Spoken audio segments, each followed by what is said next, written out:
caminhada cheia de desafios. É importante saber acelerar, saber onde pisa e quando ir com calma. Na vida acadêmica, não é diferente. Mas aqui na Unifametro, temos um rumo que nunca deixamos de seguir, para frente. Toda a nossa história é assim. Começamos há algum tempo. E se somos cada vez maiores, é porque aqui a gente cresce junto. Foi assim que expandimos nossos horizontes. Foi assim que a nossa estrutura atingiu a excelência. É a nossa forma de ir além. Olha isso. E isso. Tudo feito aqui. Conhecimento em ação. Inovação na prática. É o que acontece quando se tem foco no aluno e nos resultados. Estamos indo mais longe, mais alto. Já faz parte da nossa identidade.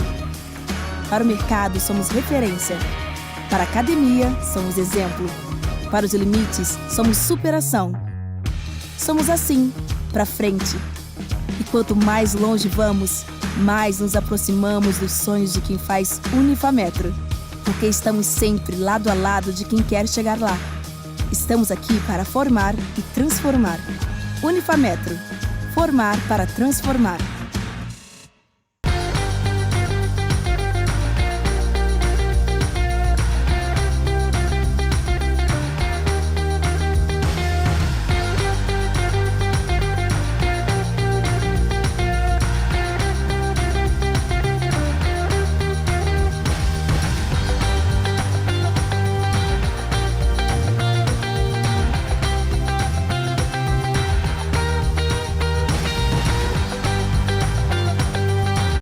Hoje, depois de 2 anos de espera, a gente conseguiu voltar a realizar esse evento que já faz parte do calendário de atividades práticas do curso de Direito.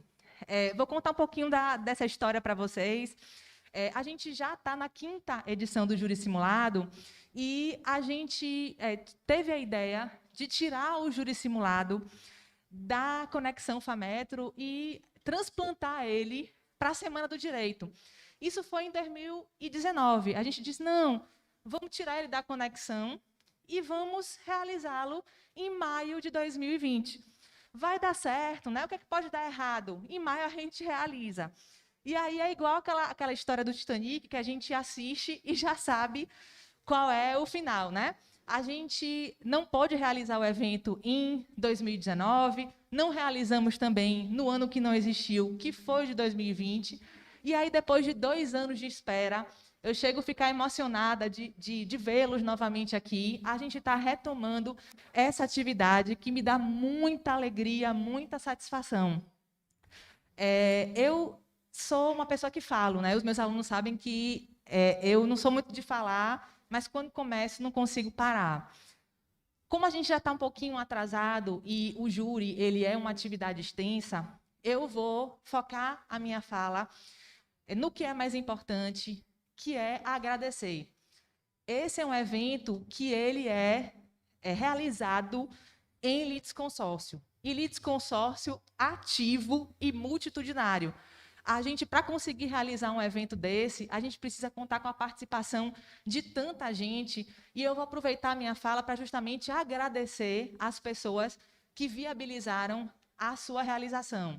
Então, primeiro eu queria agradecer à professora Juliana Sugahara, que é uma líder excepcional e que pratica, na sua liderança, eu fico brincando que é a filosofia do poderoso chefão. Tem uma frase no Poderoso Chefão que diz que o verdadeiro poder, ele não é imposto, ele é conquistado. E a Juliana, ela faz isso. Ela me faz querer vestir a camisa. E a cada ano, e quanto mais nosso contato se estende, mais eu admiro a sua liderança e ela como profissional e como pessoa. Então, queria agradecer demais à professora Juliana por viabilizar esse evento e pela oportunidade. Também, novamente, queria agradecer à professora Juliana, porque eu vim para Fortaleza com uma máquina de café Nespresso debaixo de um braço, e no outro 2 quilos de farinha e 1 litro de dendê. E eu queria muito voltar à sala de aula, e a Juliana conseguiu enxergar algo além das minhas olheiras, porque na época eu não usava óculos, né? E aí ela conseguiu ver essa vontade, talvez, e me dar essa chance, e eu venho tentando honrar e dignificar essa oportunidade que ela me deu.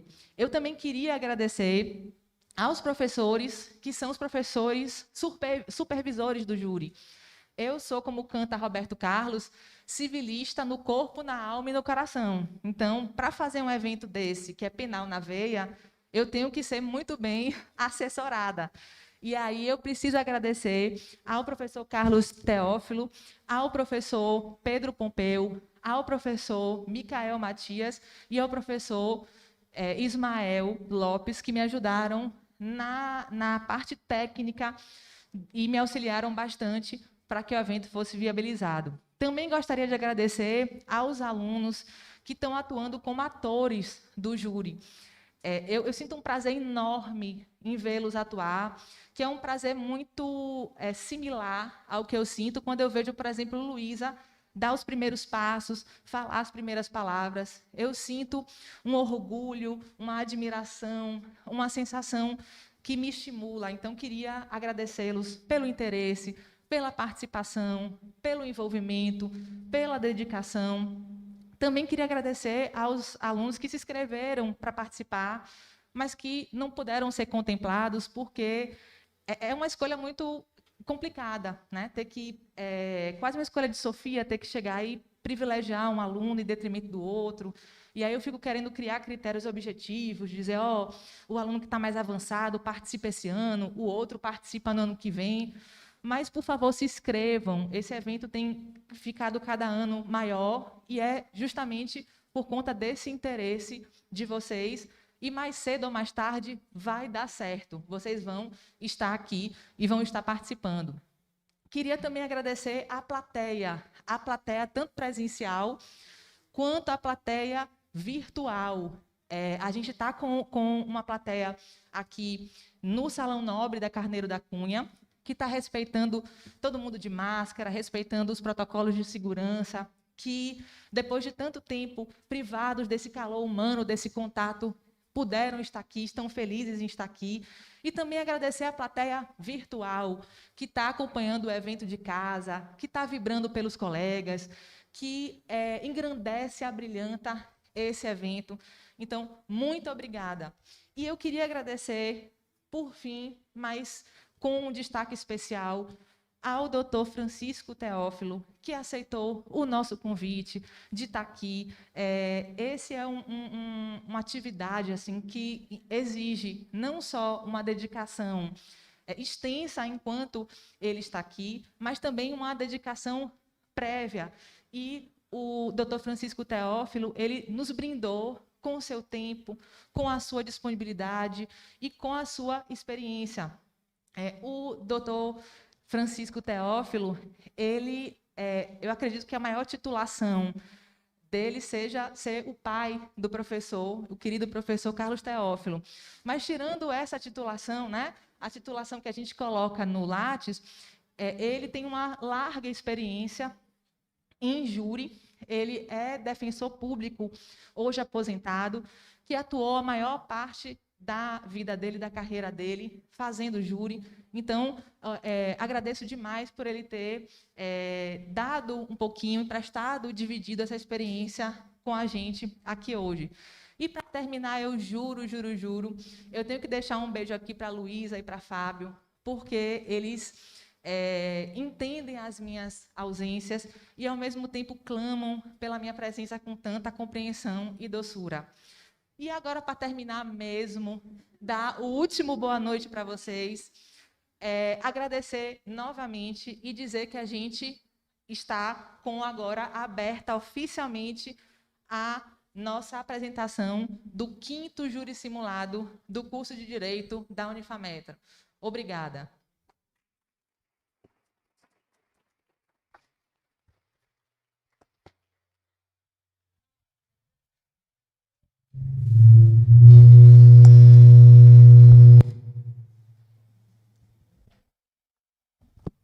Todo mundo vacinado aí, né? Então eu posso tirar a máscara.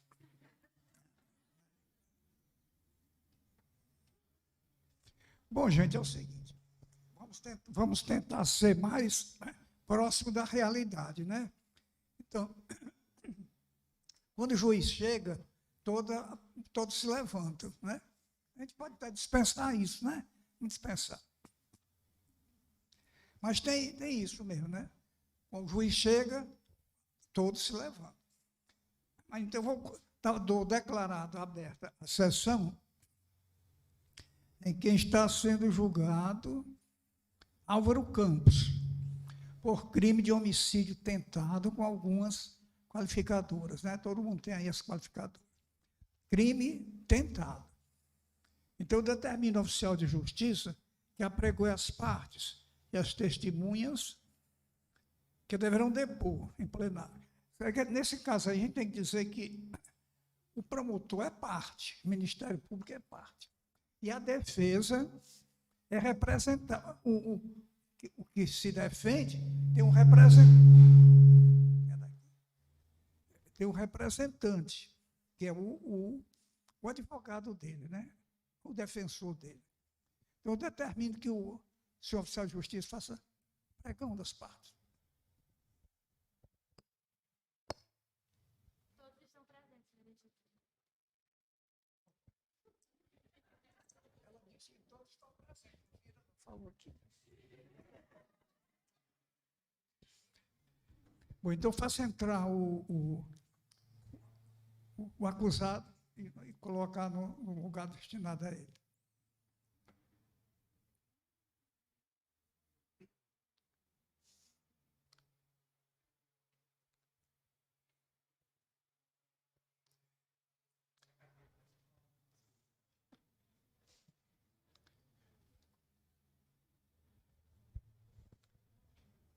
O senhor pode sentar, fica.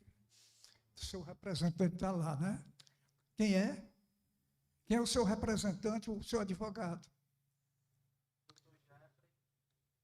O senhor aceita a causa? Confirma. Então, nesse caso, nós vamos fazer o sorteio dos senhores jurados.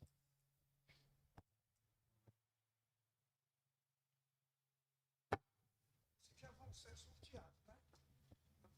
Então, já está todos aí. Como é que eu faço? Tira, eu falei. Faço aqui.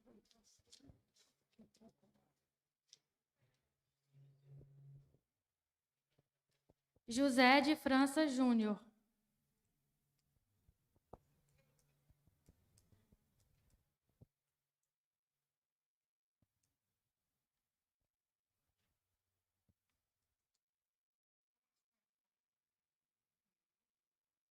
São mais pontos.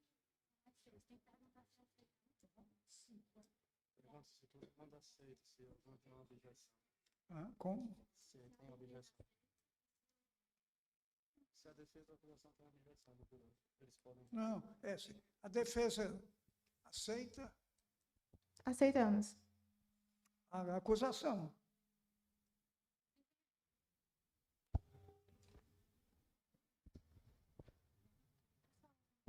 Ana Beatriz Amora.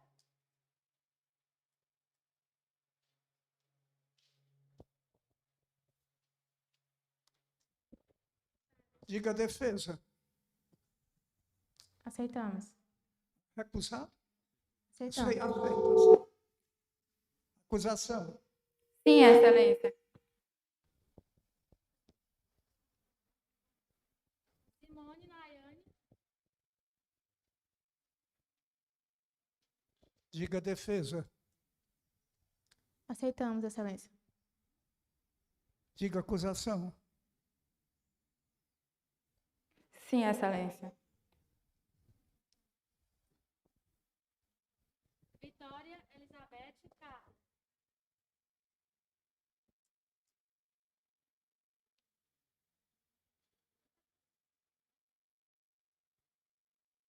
Diga a defesa. Aceitamos. Fale a acusação. Sim, Excelência, aceitamos.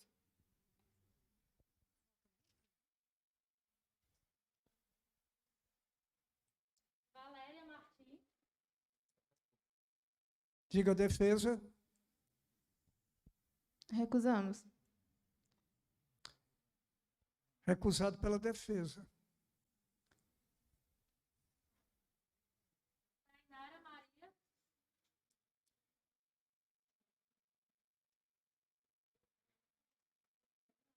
Diga defesa. Aceitamos. Diga acusação. Acusação recusa.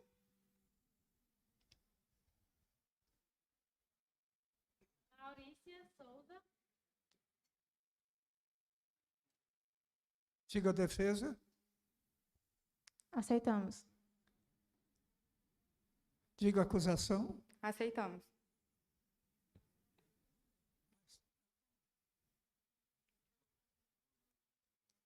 Maria Stephanie. Maura Stephanie.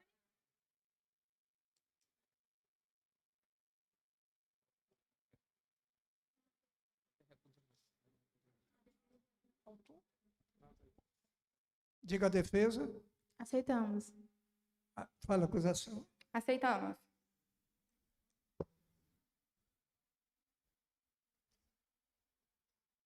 Letícia Norberto.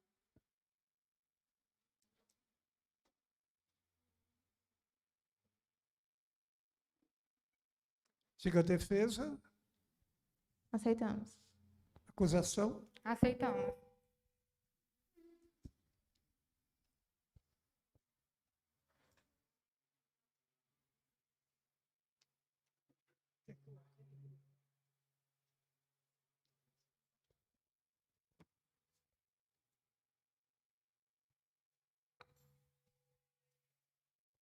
Convido todos a se levantar para o compromisso do júri. Senhores jurados, em nome da lei, concito-vos a examinar com imparcialidade esta causa e a proferir o veredito de acordo com a vossa consciência e os ditames da justiça.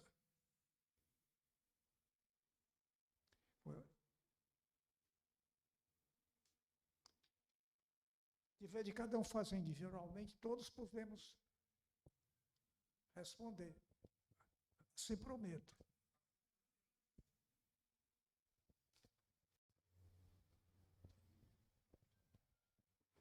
De um modo geral, é assim que se faz, né? A gente fez muita formalidade, mas o que é para fazer, né? Mas a gente pode fazer assim também, né? Bom, então vamos. O acusado aqui, eu vou pedir tá?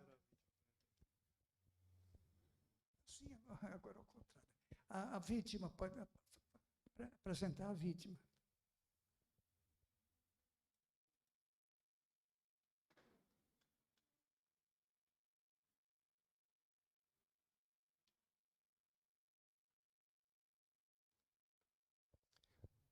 Como é o seu nome?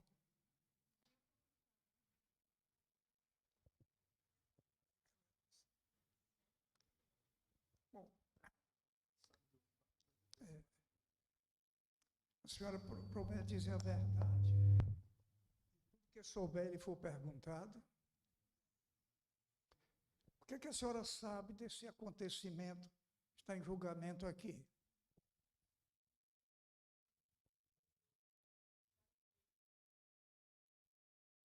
No dia em questão, eu contratei uma aula no caiaque e eu contratei 1 hora de aula, até porque após isso eu iria para o trabalho e então foi me dado o equipamento, eu entrei na água, de início estava calmo, mas depois vieram ventos muito fortes e foi me instruído que lá tinha uma regra de segurança, que durante a aula, caso eu precisasse de alguma coisa, caso eu precisasse de ajuda para voltar, eu só precisava levantar o braço e acenar para os instrutores que eles iriam me retirar da água.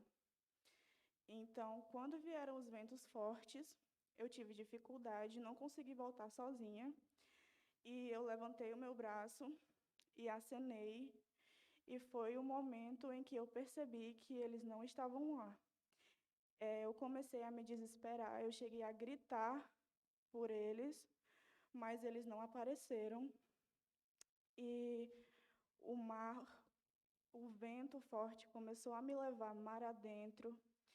E eu estava muito desesperada.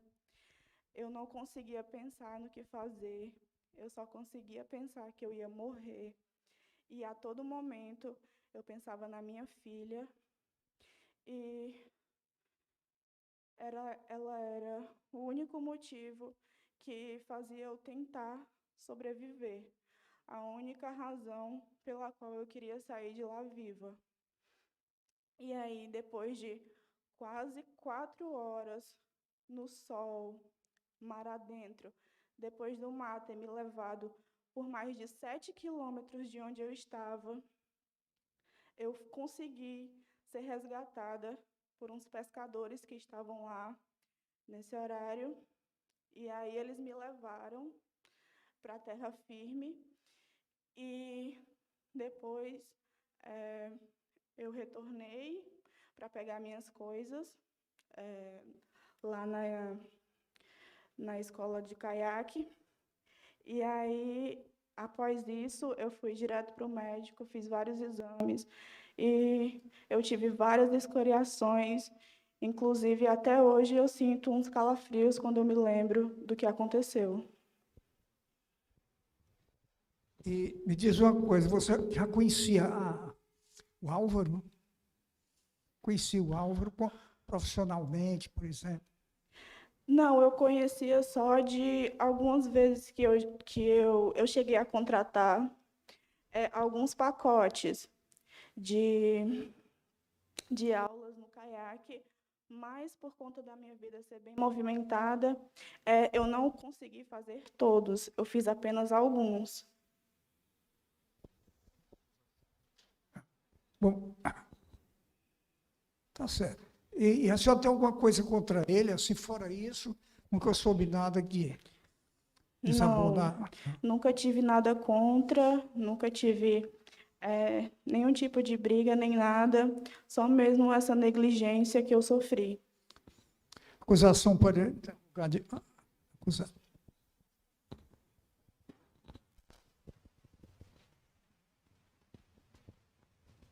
Boa noite a todos.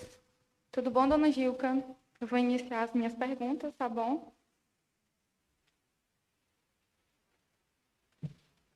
A senhora consegue precisar quando foi o horário que a senhora ficou e o que foi acordado com o instrutor na hora que a senhora entrou no mar, na referida aula de stand-up? Eu cheguei para contratar as aulas por volta de 6h30 da manhã e eu contratei 1 hora de aula, porque, como eu já disse, depois dessa aula eu iria para o trabalho. Certo. E quais foram os equipamentos de segurança que a empresa Caiaqueria forneceu para a senhora? Inicialmente, foi me dado apenas o strap do caiaque. A senhora informou nos autos que havia uma forma de sinalização acordada com o instrutor, um aceno, né? Quando a senhora se utilizou do meio, conseguiu visualizar o instrutor na orla marítima? Não, quando eu comecei a ter dificuldade para voltar, quando os ventos começaram a ficar mais fortes, o mar começou a me levar, eu comecei a acenar, mas depois de um tempo eu percebi que eles não estavam mais lá. Tem mais perguntas, excelência?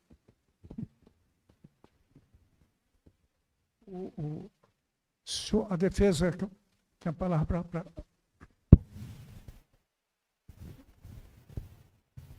Boa noite a todos. Boa noite, senhora Gilca. Senhora Gilca Machado, após a senhora contratar os pacotes tanto de caiaque como de stand-up, nas mais de 17 vezes que a senhora contratou, como consta as folhas 134 e 135 dos autos, todas as assinaturas das aulas que ela fez. De todas essas vezes, em quais vezes foi disponibilizado à senhora os equipamentos de segurança? Em quais dessas vezes foi informado o percurso que era para a senhora seguir? Bom, como eu disse, eu contratei mesmo o pacote de 16 aulas, mas eu não cheguei a fazer todas as aulas porque eu não tive tempo. Eu fiz apenas algumas. E em todas as vezes foi me dado apenas o strep. Em todas as vezes. Isso. Entendi. Consta nos autos, no depoimento da senhora, que a senhora veio a cair várias vezes, bateu a cabeça na prancha, ficou desacordada. Embora no laudo do IML de folhas 89 não conste nenhum hematoma na cabeça. Naturalmente, quando a pessoa cai, bate a cabeça, é de costume ficar o hematoma. No laudo do IML de folhas 89 do processo, não consta nenhum hematoma na área da cabeça. Embora isso, quando a senhora foi resgatada, a senhora estava com o remo na mão, do remo da prancha? Em relação aos autos do IML, eu não acho que seja relevante se deu que eu tive hematomas ou não. Eu realmente bati a cabeça e fiquei desacordada, mas pelo fato da insolação, pelo fato da situação em que eu estava, pode ser que realmente não tenha sido tão forte o baque, mas aconteceu. E, desculpa, qual foi a pergunta? Quando a senhora foi resgatada, a senhora estava com o remo na mão? Pronto, quando eu fui resgatada, eu estava muito desesperada, eu só conseguia pensar na minha filha, inclusive eu só falava o nome dela. Eu estava bem atordoada, então eu não consigo lembrar se eu realmente estava com o remo ou não. Nos autos do processo, consta que sim. Vamos prosseguir. Antes das aulas, naquele dia, né, antes da senhora entrar no mar, antes mesmo de tirar a foto na frente do mar, como sem ondas, super liso, normal.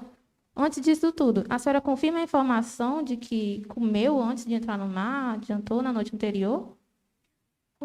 Eu comi algumas frutas pela manhã. Sem mais perguntas, Excelência. Senhores jurados, querem fazer alguma pergunta à depoente? Não havendo mais ninguém que queira perguntar, dispensar a sua presença.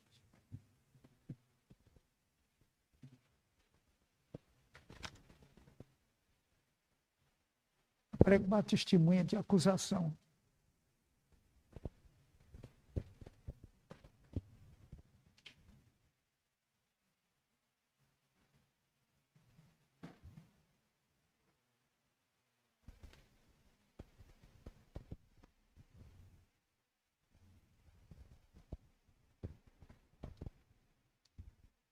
O nome do senhor? Alberto Caieiro. O senhor, o que sabe disso que nós estamos conversando aqui, sobre esta tentativa de homicídio, né? O que o senhor sabe? De primeiro, depois que eu resgatei ela, eu só deixei ela lá, né? Na areia, na faixa da areia. E saí. Basicamente, não sei muita coisa, não. Vim saber quem era ela depois de 4 dias, quando ela me ligou. Ela estava se debatendo assim com... Não. Para sair da água, precisou da sua ajuda. Foi. Quanto ao Álvaro, que é o acusado, o senhor já tinha visto ele antes? Conhece alguma coisa? Não conheço nenhum deles, não. Nunca vi, não. Acusação? Boa noite, senhor Álvaro. Vou iniciar as perguntas. Onde o senhor encontrou a vítima? Consegue precisar o local e a distância onde ela se encontrava? Da onde a gente estava, basicamente, eu não sei calcular muito, mas eram mais de uns 300 metros. Certo.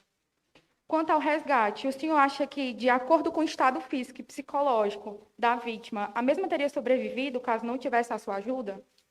Não. Ela estava bem fraca com as canelas bem raladas por conta de estar caindo e subindo de novo na prancha.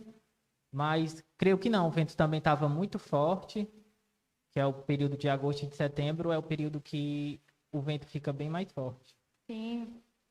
Tendo em vista as dificuldades climáticas do ato do resgate, a maré e as ondas fortes na qual o senhor falou, quanto tempo demorou o ato do resgate?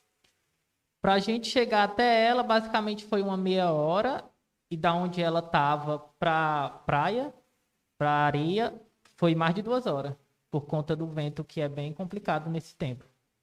Ficou em torno de 2 horas, 2h30 30. para 3 horas. Perfeito. Sem mais perguntas, Excelência. A defesa.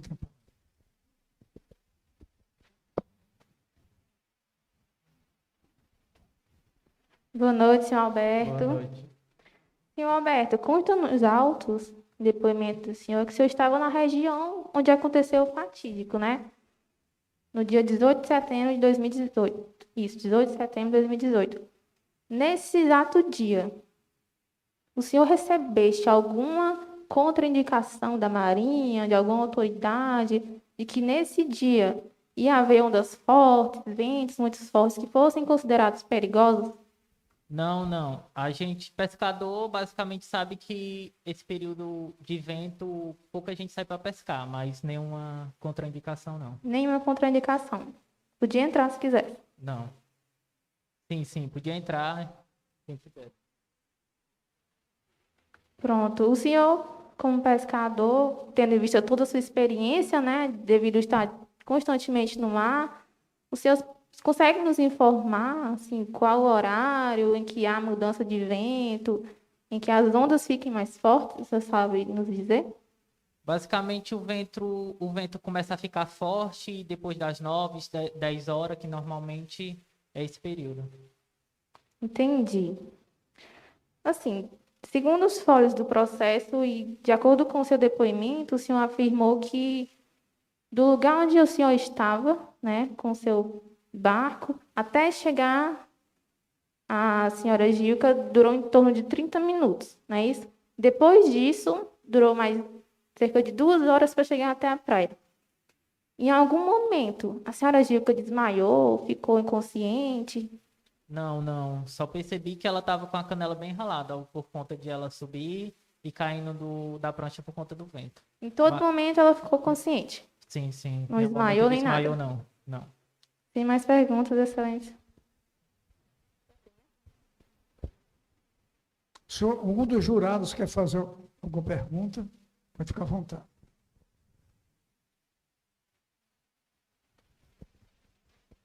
O senhor está dispensado.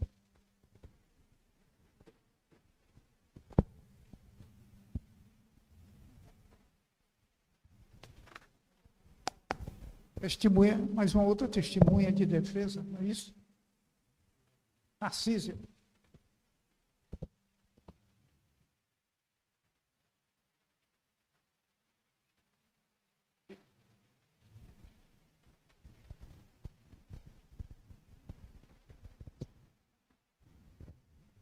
Qual é o seu nome? Narcisa Amália. O que você sabe disso que nós estamos conversando aqui, né? Essa a tentativa de homicídio, né? O Álvaro, o acusado. O que você sabe? Por exemplo, onde estava na hora? Como é que soube? Bom, eu não conheço a pessoa. Eu fiquei sabendo dela só após que me chamaram. Eu trabalho lá na praia, então quando aconteceu o fato, eu estava na praia. E o que é que viu? Bom, no período da manhã, eu só vi uma pessoa entrando no mar. Não vi mais nada.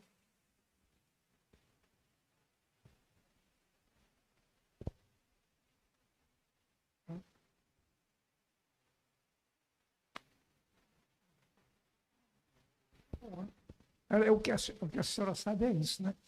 A acusação tem a palavra. Boa noite a todos. Boa noite, Narcisa.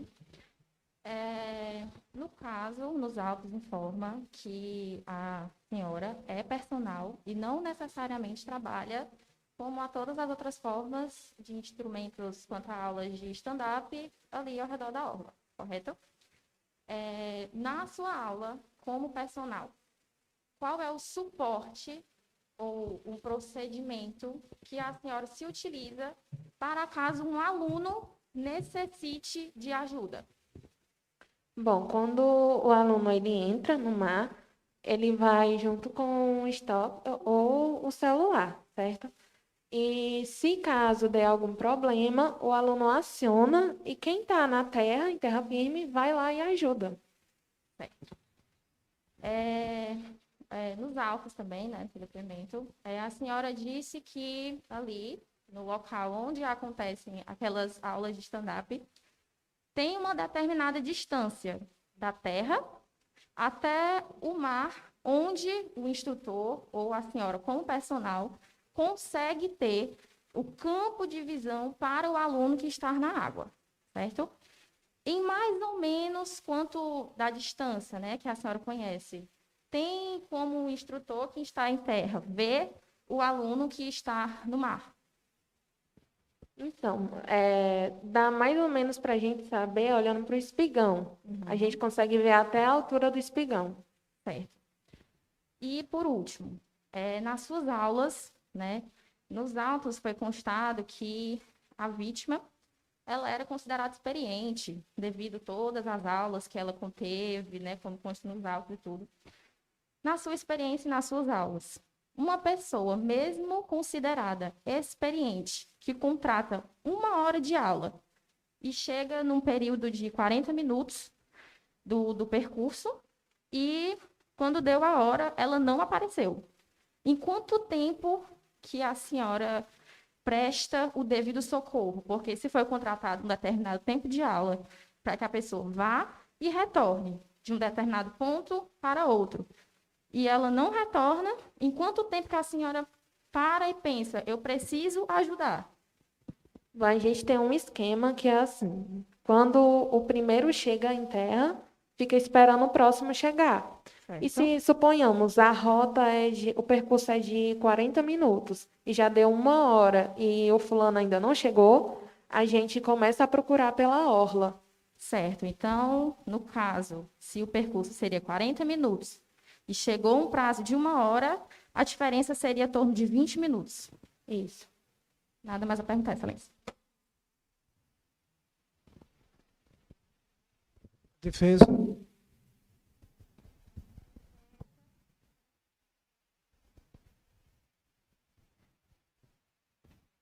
Senhora Narcisa, boa noite. Consta nos autos do processo que a senhora é professora de natação há mais de 20 anos e professora de stand-up há mais de 7 anos. Consta também que a senhora exerce ali suas funções profissionais bem próximo à região de onde aconteceu o fatídico. Levando em consideração toda a sua experiência, todo o seu conhecimento ali na região em referência, qual o perfil das pessoas que alugam os equipamentos de stand-up entre o horário de 6 horas da manhã e 7 horas da manhã? Nesse dia, existia alguma contraindicação, algum risco de formação de redemoinhos na água? Não, o horário, nesse horário de 6 horas, 6h30, 7 horas, são pessoas que têm experiência, que já sabem entrar no mar, são esse tipo de gente que já pega o material. Existia alguma contraindicação, algum risco de formação de redemoinho? Não existia, o mar estava calmo. Na verdade, em 30 anos que eu vivo trabalhando com o mar, nunca vi o mar agitado, sempre calmo por ali. E também, há muito tempo, já há mais de 20, trabalhando com surf, stand-up, nunca vi formação de redemoinhos naquela região. Certo. Levando em consideração também toda a sua experiência, o seu conhecimento ali na área, observando o provável percurso que a senhora Gilca tenha feito, deixando de considerar que ela se alimentou antes de entrar no mar, se alimentou na noite anterior, deixando de considerar também que ela já era considerada experiente, existia algum risco de vida, algum risco de desidratação profunda curto período de tempo em que ela afirma ter ficado dentro do mar? Não. Para a pessoa ter um grau de desidratação, ela teria que, no mínimo, ter ficado umas 10 horas sem comer. Isso levando em consideração se ela fosse remar ou nadar. Ela tinha que ficar cerca de 10 horas sem se alimentar, sem nem mesmo beber água. Ela não podia nem ter comido antes, na noite anterior ou no período da manhã. Aí, se fosse assim, teria uma possibilidade. Mas se ela se alimentou na noite anterior ou no período da manhã, não tem possibilidade de desidratação, de um nível de desidratação. E morte? Possibilidade de morte? Também não. Certo, dona Gilca. Perdão, dona Narcisa. Agora, profissionalmente falando, a senhora, enquanto professora de stand-up há 7 anos, há mais de 7 anos, para a senhora considerar uma pessoa experiente, ela tem que ter feito quantas aulas, no mínimo, assim, para fazer percursos longos, sozinha, ter essa aptidão e essa independência? Quantas aulas? Cerca de 3, 4 aulas, a gente já considera a pessoa experiente, já pode entrar no mar sem um acompanhante, sem um instrutor. Sem supervisão, normal. Sem supervisão. Sem mais perguntas, Excelência. Encerrada essa fase de instrução. Não, senhores jurados querem fazer alguma pergunta? Não? Senhora oficial de justiça, possa conduzir o réu.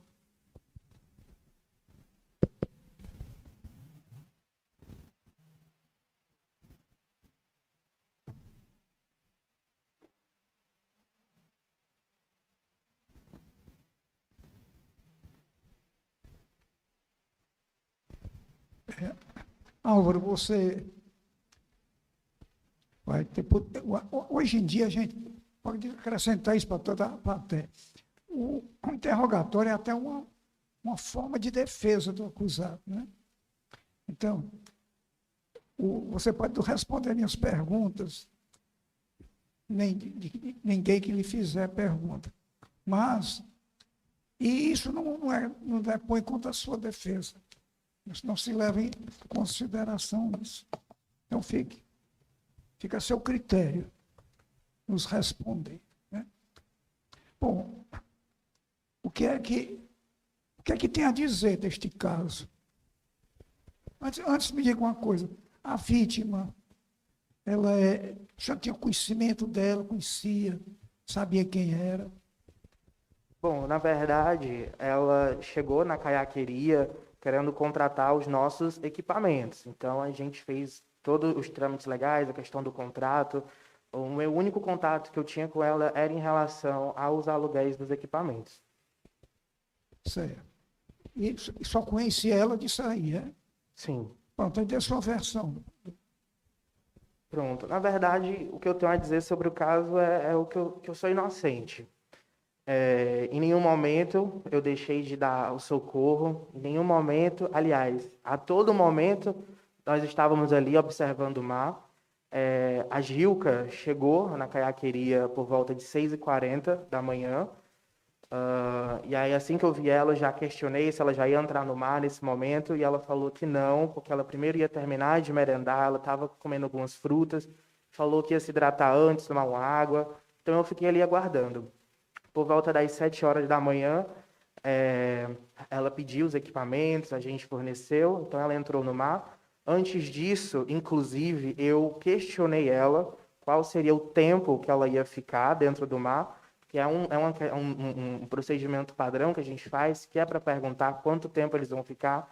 Geralmente, alguns clientes ficam 30 minutos, 1 hora, e ela falou que ia ficar, podia deixar em aberto, ela já tinha feito isso antes.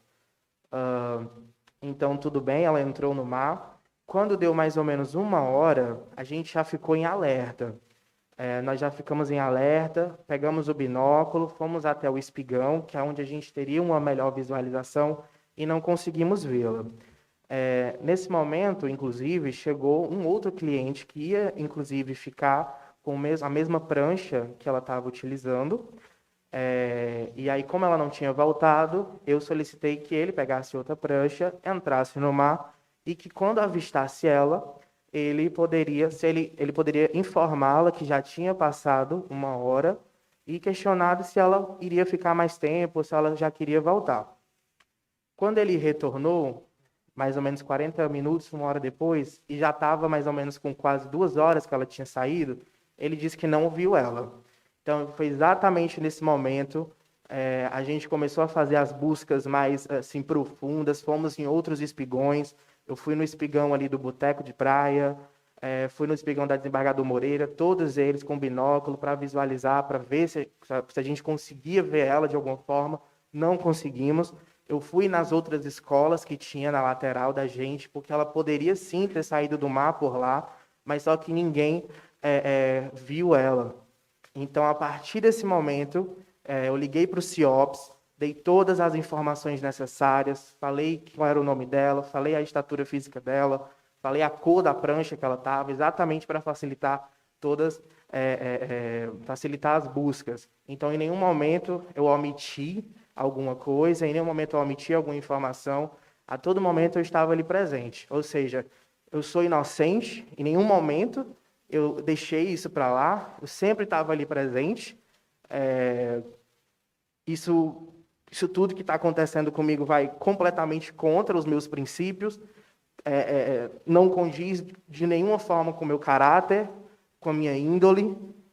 Estou vivendo numa vida de aflição, minha família está vivendo num poço de aflição, minha mãe recebeu o papel que a gente estava recebendo esse processo, e isso para mim é muito pesado, eu ser acusado de querer matar alguém. Eu tenho 8, 9 anos de experiência nessa área, eu tenho 9 anos com a caiaqueria, nunca isso aconteceu comigo, então, em nenhum momento da minha vida, eu ia pensar em querer matar alguém. A palavra, a ilustríssima representante do Ministério Público, ou a sua auxiliar. Boa noite novamente. Boa noite, doutor. Boa noite. Qual foi o meio acordado? Na verdade, qual o meio, né, que o senhor se utiliza para que haja o socorro de um dos seus alunos quando necessário em uma das suas aulas? Pronto. No início, quando o cliente vai lá e contrata os nossos equipamentos, no início a gente sempre dá as recomendações, que no caso é o deslocamento, a rota, também o limite que ele pode ultrapassar, o limite também da nossa visualização. A gente sempre reitera isso nas primeiras vezes, a gente sempre reitera essas recomendações.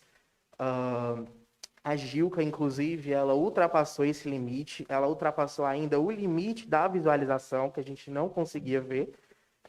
E também, às vezes, isso é considerado normal, porque ela já era experiente, ela já estava na 9ª vez dela no stand-up, além das outras vezes que ela já tinha feito o caiaque.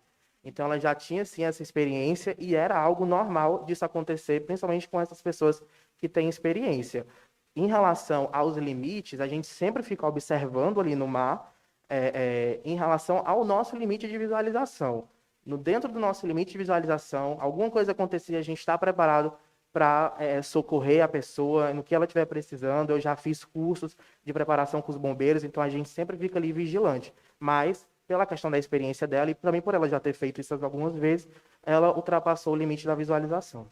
Certo. Então, no caso, o senhor está confirmando que nos seus limites de visualização, o senhor realmente perdeu Gilca de vista, mas que devido à experiência dela, o senhor se confiou que ela iria conseguir, num percurso desse, em que o senhor literalmente com o binóculo não conseguiu visualizar a vítima em alto mar, e o senhor se confiou em ela como uma pessoa experiente, que ela iria conseguir.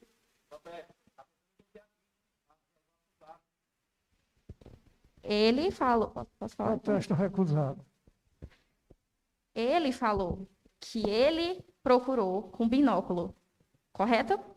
Sim. Ele não conseguia mais visualizar... O senhor, perdão. Não conseguia mais visualizar na orla, foi até o espigão, onde até a nossa testemunha de defesa comentou que era a distância em que conseguiria ver uma pessoa por terra, Sim. E até essa distância, o senhor necessitou de um instrumento para ajudar na visualização da sua aluna, que no caso é um procedimento que o senhor já faz.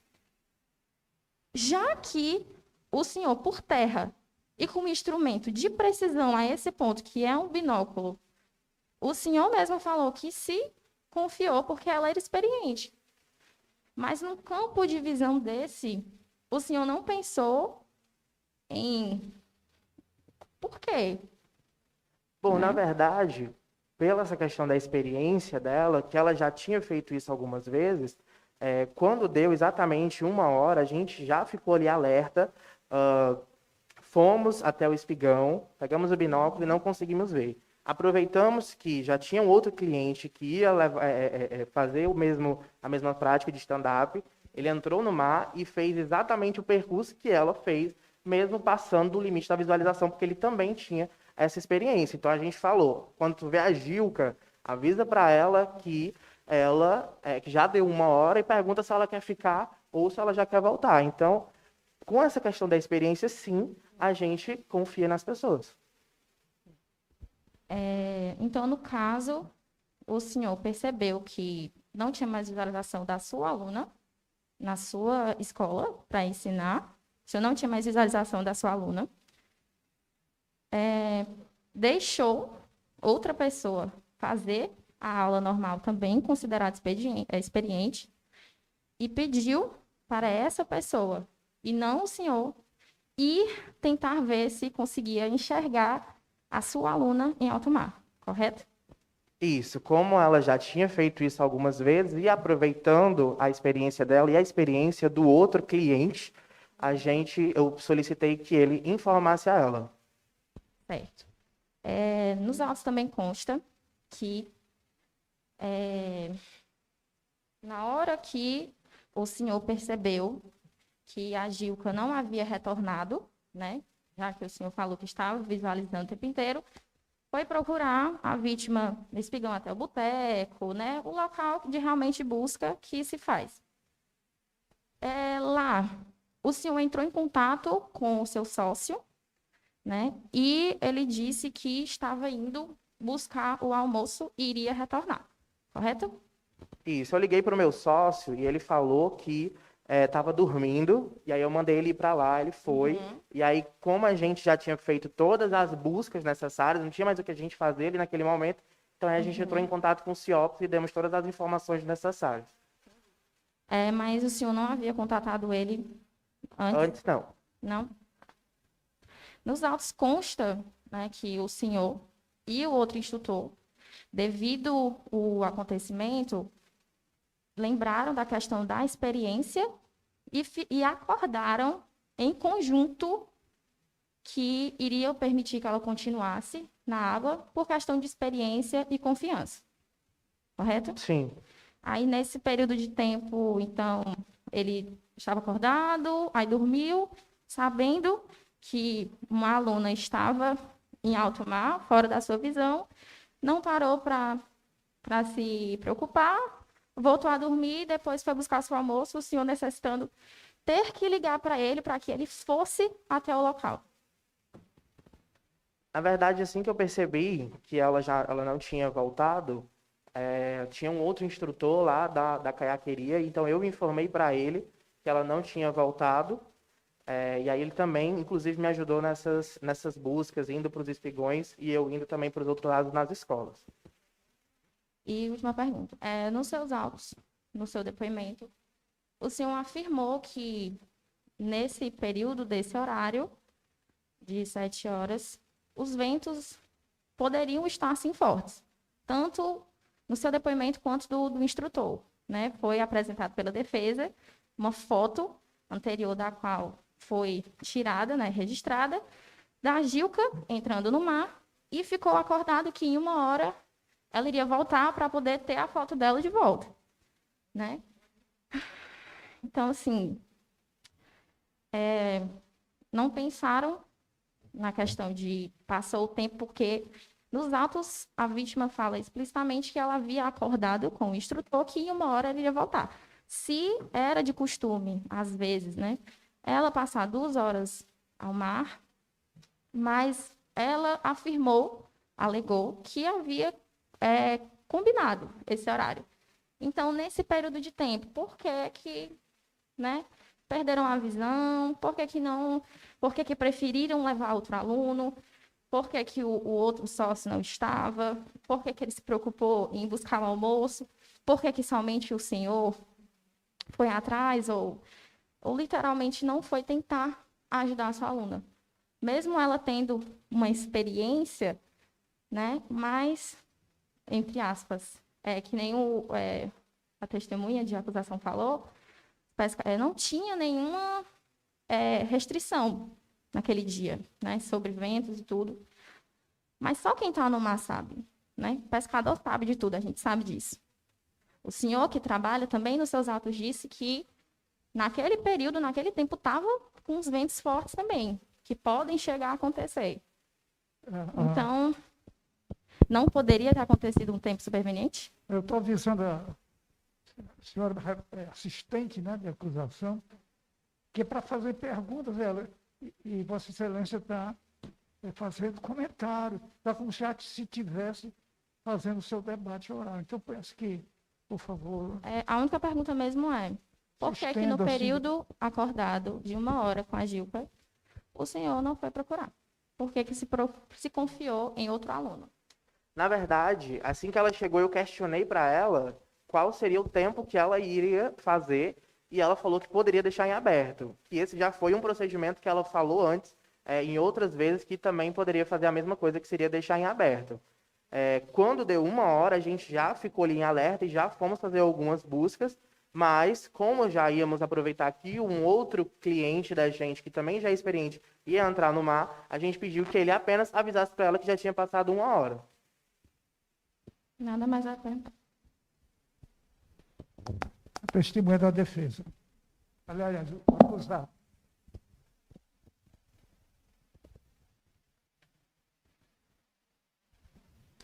Boa noite, seu Álvaro. Boa noite. Seu Álvaro, a caiaqueria, né, empresa de onde o senhor figura-se como sócio-presidente, sócio-fundador, está em funcionalidade há bastante tempo, mas especificamente há mais de 9 anos, né? Levando em consideração que foi fundada em novembro de 2012. Em toda essa experiência, em todas essas aulas, em todos esses alunos, qual é o feedback do público do senhor em geral, dos clientes? O feedback é bom, é positivo? Como é o feedback? A gente sempre recebeu ótimos feedbacks, muitas opiniões positivas em relação ao nosso trabalho. A gente sempre proporcionou o melhor para todos os clientes, sem nenhuma exceção. Tanto que a gente já está aí há 9 anos no mercado. A gente também tem o site com ótimas avaliações. Então, a gente sempre procurou dar o melhor e sempre conseguimos dar esse melhor aos nossos clientes. Conseguindo aí um feedback positivo, né? Sim. Certo. Seu Álvaro, o depoimento que o senhor disse, constado nos autos, afirma que é comum, né, clientes assim, que alugam seus equipamentos deixarem horários em aberto, como também é muito comum os alunos extrapolarem o período, né, que ficou acordado. A senhora Gilca, nessas 17 aulas, nessas 17 aluguéis de equipamentos da sua empresa, ela já é costume fazer isso? Já fez isso algumas vezes, passado o tempo? Sim, já era costume ela fazer isso. Em outras vezes ela também já tinha pedido para deixar em aberto. O máximo de tempo que ela já ficou foi ali por volta de 2 horas, um pouco mais. Tanto que quando já tinha passado as 2 horas no dia, e aí foi quando a gente realmente intensificou essas buscas, indo em outros espigões, indo também nas escolas, e a partir daí a gente entrou em contato com o CIOPS. Entendi.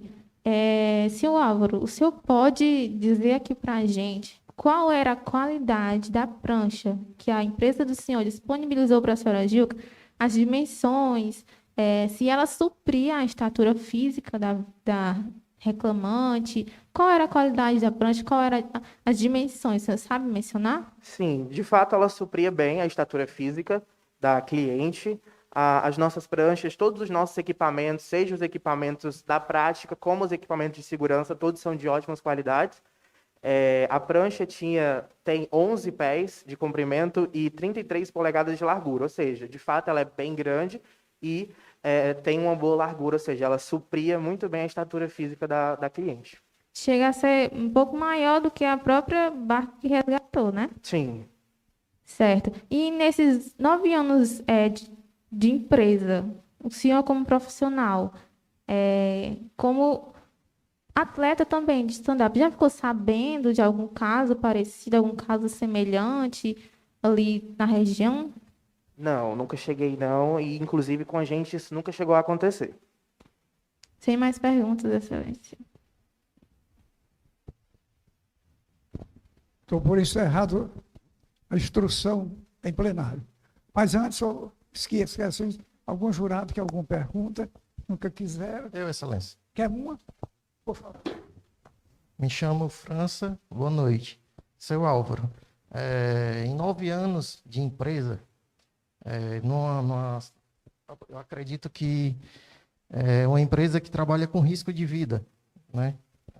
Vocês, no fechamento do contrato, você exige uma documentação de que ela saiba nadar, de que ela tenha experiência com água. E por que a sua empresa, em 9 anos dentro desse ramo, o senhor não tem supervisão que fica ali orientando e nem tem uma margem de risco que aquele cliente não pode passar além daquela margem? Beleza, ela pode ir para outro local, mas que tenha uma profundidade da areia até certa quantidade de metro. O senhor, em 9 anos de experiência, o senhor não trabalha com esse tipo de segurança dentro da sua empresa? Pronto. Em relação às nossas recomendações, sempre quando a pessoa vai alugar os nossos equipamentos, a gente faz umas aulas prévias, mais ou menos 2 aulas prévias, e a gente sempre fica ali acompanhando inicialmente, por ainda considerar a pessoa não experiente. Mas sempre a partir da 3ª vez que ela já está ali na prática, a gente já considera ela experiente. Em relação aos limites, nós temos ali praticamente 2 limites, que é um limite que a gente sempre recomenda para os nossos clientes ficarem fazendo a prática do stand-up, e além desse limite, nós temos outro limite, que é a questão da nossa visualização. A questão da visualização, a gente tem uma visualização de até mais ou menos 700 metros, com a ajuda, inclusive, do binóculo. Então, a gente sempre tem esse limite de visualização. Em relação aos alunos, aos clientes, inclusive, experientes, eles sempre ultrapassam esses limites. Mais alguma pergunta, senhores jurados? Estou por encerrado a fase de instrução em plenário. Está aberta os debates. Com a palavra, Ministério Público. Prazo 15 minutos. Obrigada, Excelência. Boa noite, Excelência. Excelentíssimo presidente do Tribunal de Júri. Boa noite aos jurados. Muito obrigada por compor este júri. Boa noite à defesa e boa noite à plateia que aqui nos assiste. Senhores, temos um caso de tentativa de homicídio simples com dolo eventual. Antes de mais nada, esta Promotoria de Justiça gostaria de ressaltar aos senhores a realidade dos fatos. Fatos estes que não precisam do prazo legal que nos foi permitido para chegar às conclusões que os senhores verão adiante. No dia 18 de setembro de 2018, por volta das 6 horas da manhã, a vítima Gilca contratou o serviço da carteria com o instrutor Álvaro Campos para a realização da prática de stand-up, sendo acertado o tempo de 1 hora. E acordado que, em caso de qualquer eventualidade, utilizasse o código de segurança, que seria levantar a mão, para que o instrutor entrasse no mar para retirá-la. Ocorre que, por volta das 7h30, a vítima sofreu uma queda por conta da mudança do vento. Momento este que utilizou o código acenado com a mão para que fosse ajudada pelos instrutores, como fora combinado, e sem êxito. Ela passa a gritar e acenar para que fosse socorrida. Momento este em que a vítima visualiza a carteria mas não encontrou os instrutores na orla, como havia sido acordado. E como o réu mesmo informou que é de praxe eles permanecerem na orla.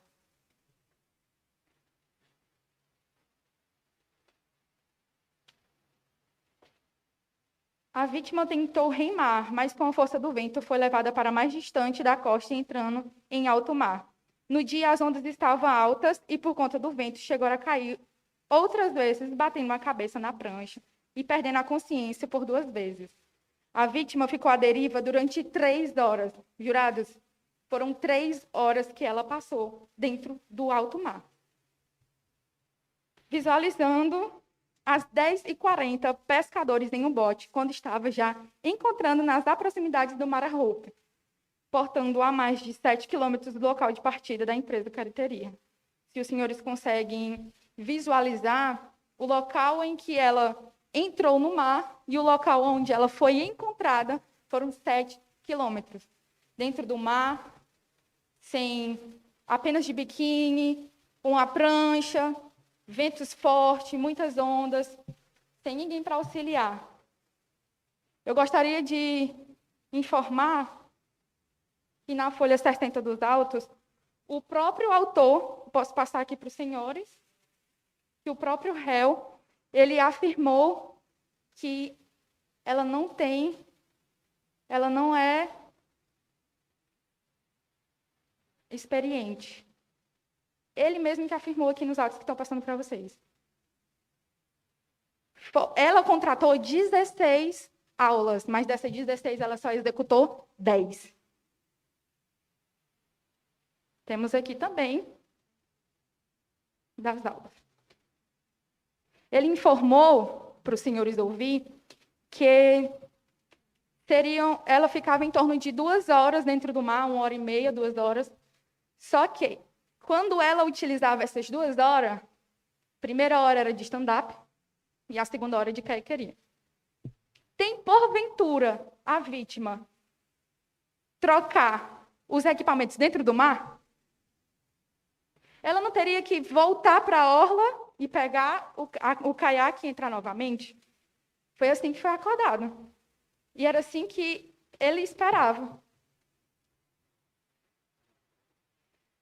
Portanto, esta veio sobreviver por circunstâncias alheias à postura omissa dos instrutores da caeteria. Ora, organizadores que violam o dever de garantir, ora prevista no artigo 13, parágrafo 2º da linha A e C do CPB. No entanto, esta promotoria defende os interesses da sociedade. Os senhores representantes da sociedade no dia de hoje devem ter em mente que os fatos, senhores, que aqui não é uma vítima que contratou um serviço. Nós não estamos aqui falando de um objeto contratual. O objeto contratual ele não vai para a júri. O que vai para a júri, senhores, são crimes dolosos contra a vida. E foi o que aconteceu no dia 18/9/2018. Crime este que merece punição. A questão, senhores, é que vocês precisam ter em mente, no início e ao final do julgamento, que os senhores estão aqui para avaliar um crime de tentativa de homicídio com dolo eventual, que aconteceu desnecessariamente, extrapolando todos os limites legais. Prestando, então, a seguinte questão. O instrutor deveria estar na orla no momento em que a vítima precisava ser socorrida. Este veio a sentir falta da aluna um pouco mais de 1 hora. E depois dessa 1 hora, ele imaginou. Não, ela deve estar lá dentro do mar. Pode ser que foi uma opção dela ficar lá mais um tempo. Então, um instrutor sentiu a falta, pediu para que um outro cliente entrasse no mar e a informasse, tirando a responsabilidade dele para um cliente. Certo, senhores? E nada foi feito. Ela entrou 6h30 da manhã. A hora em que foi acostado nos autos, em que o réu entrou em contato para prestar socorro, foi no giro das 10 horas. Ela já estava à deriva há 3 horas e eles não se preocuparam com a vida dela, como que estavam. Eles simplesmente pensaram, não, é mais viável para mim e comprar meu almoço para saciar minha fome do que ir socorrer a vítima que está no alto mar. Esta não é a responsabilidade civil da vítima. Ela contratou um serviço e espera que este seja executado. Teria como a vítima, como forma de punição, perder a sua vida? São pessoas como esta que os senhores querem em nossa sociedade? Esta promotoria entende que não. E de forma alguma aceitará que pessoas assim permaneçam em nosso meio sem ser responsabilizados pelos seus crimes nos quais cometeram. Prezados senhores, não se deixe negar pelo objeto. Os senhores estão julgando o crime de tentativa de homicídio com dolo eventual. A vítima saiu de casa para a praia para fazer um esporte confiando nos seus instrutores para resguardar a sua vida. Ela foi encontrada em estado cadavérico de saúde, consoante exames médicos, que esta promotoria já ajutou aos atos. Essa foto que passa para os senhores foi o próprio instrutor que bateu.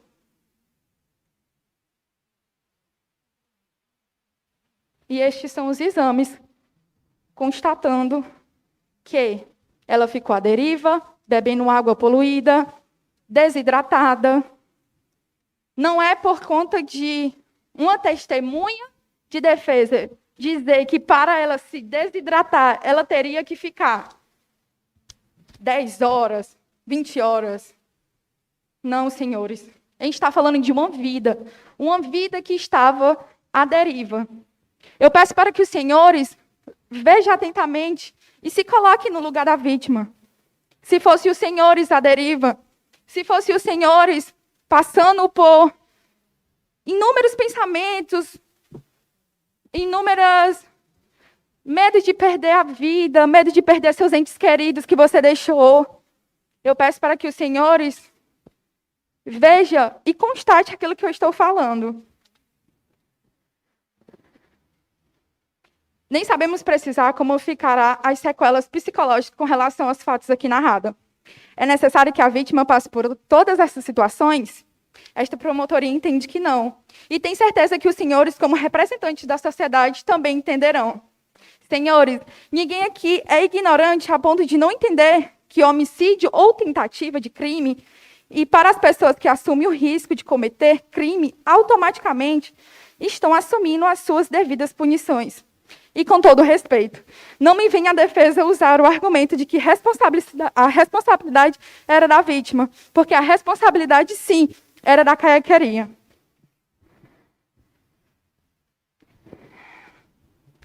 Nesse caso, não há de se falar desta responsabilidade, uma vez que está acostado aos atos, que o instrutor relatou que, de fato, faltou em não ter prestado a devida ocorrência. O réu sabia que a vítima estava à deriva e que poderia morrer afogado. Senhores, ele sabia, mas não prestou o socorro no momento devido.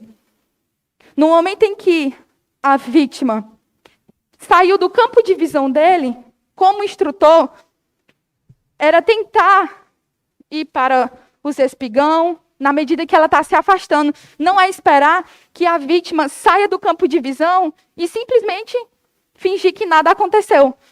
Porque, na verdade, foi isso. O instrutor iniciou uma outra aula, depois ele foi atrás de almoçar, e aí foi o momento em que o sócio chegou e fez todos os procedimentos após o giro das 10 horas da manhã. Senhores, diante de tudo aquilo que foi alegado, esta promotoria pede a condenação do réu em tentativa de homicídio. Sem mais delongas, Excelência. Com a palavra Com a palavra, a defesa.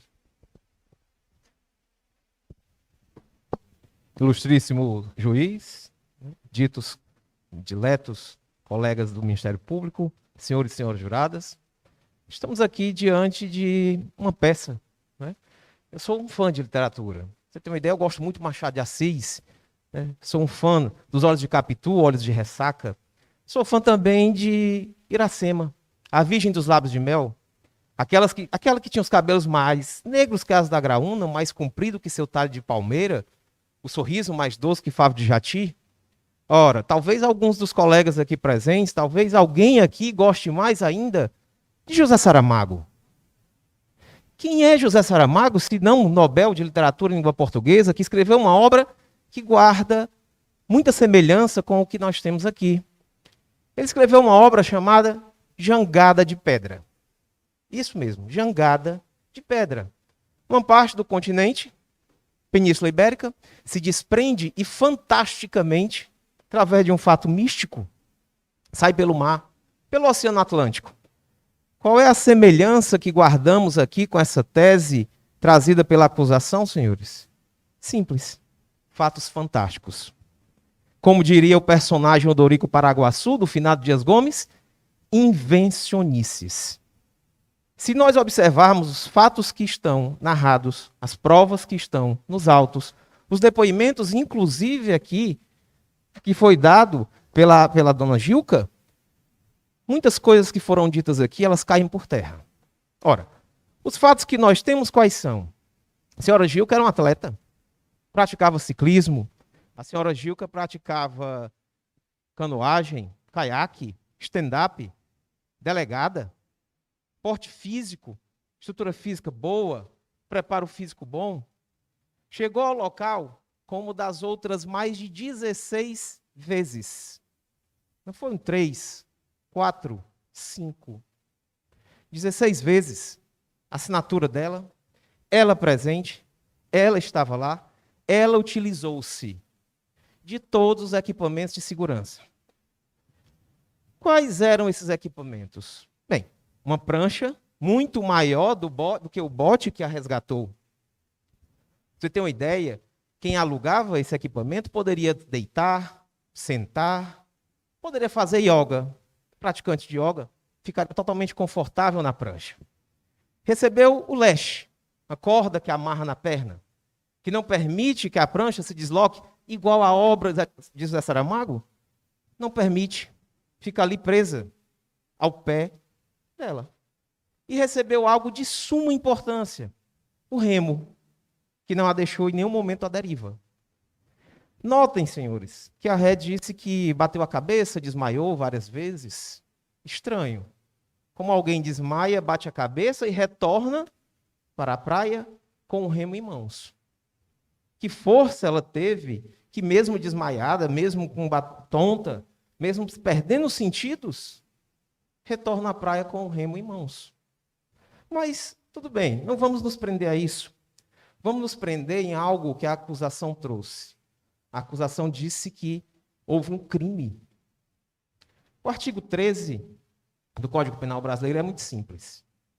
Se a gente pegar o código, vai dizer que ele prescreve que o resultado de que depende o crime, vejam só, o resultado de que depende o crime só pode ser imputado àquele que lhe deu causa.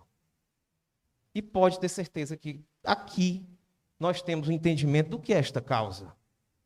É a ação ou omissão que, sem ter sido praticada ou deixado de praticar, resultaria no fato.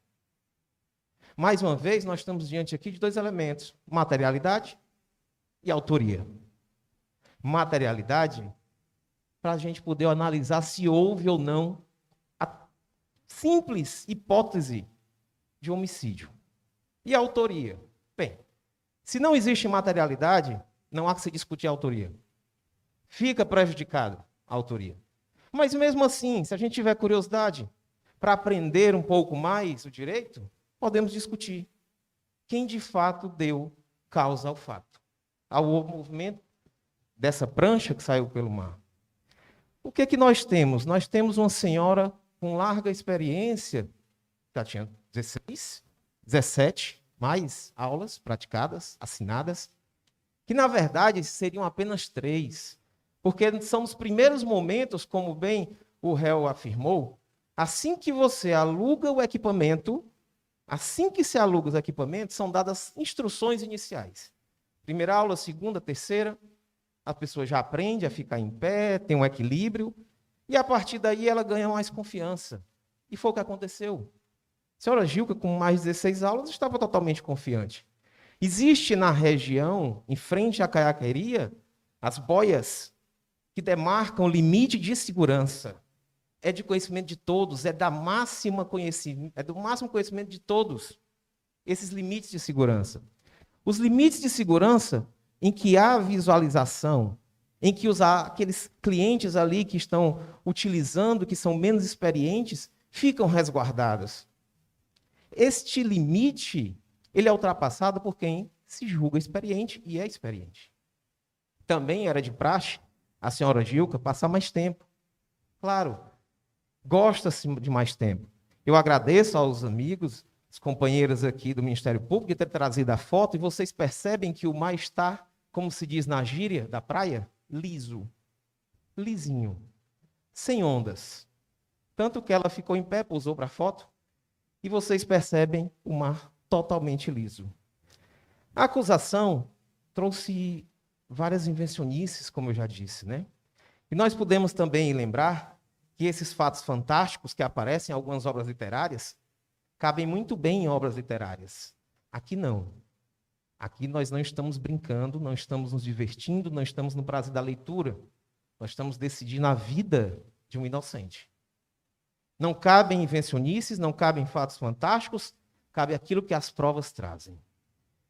E como cabe aquilo que as provas trazem, eu gostaria que vocês observassem o laudo, que consta na página 89, e que, em seguida, foi novamente reafirmado, não por mim, vocês poderiam duvidar.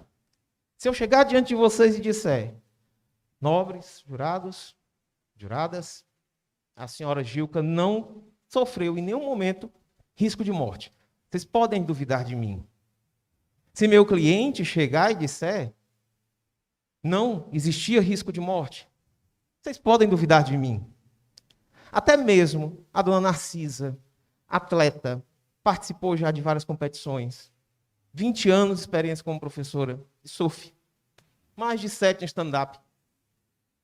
Ela dizendo que não houve risco de morte, vocês também podem duvidar. Mas do médico perito, baseado nos exames, que somente o CPK foi alterado. O CPK é uma substância que pode significar doença, mas pode significar saúde.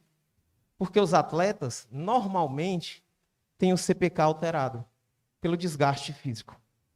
Vocês podem duvidar de mim, de todos, mas não se pode duvidar dos exames que a própria reclamante acostou aos autos, em que demonstram que não há nenhuma alteração significativa. Num depoimento, o médico perito, ele deixa bem claro, ele é enfático. Ele não faz rodeios. Ele não traz aqui floreios típicos de obras literárias. Não. Ele é realista. Ele é taxativo. Quando no seu depoimento ele diz claramente, não consta ali demonstração de ocorrência de supostas lesões na cabeça. Sem lesões na cabeça, sem pancada na cabeça, sem desmaios, sem quedas. E ainda segurando o remo. Retorna com o remo. Ele diz mais.